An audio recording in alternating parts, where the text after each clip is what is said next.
ছেড়ে যাবে মনে হচ্ছে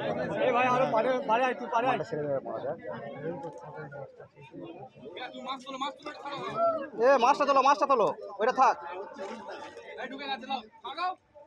হ্যাঁ ঠিক আছে।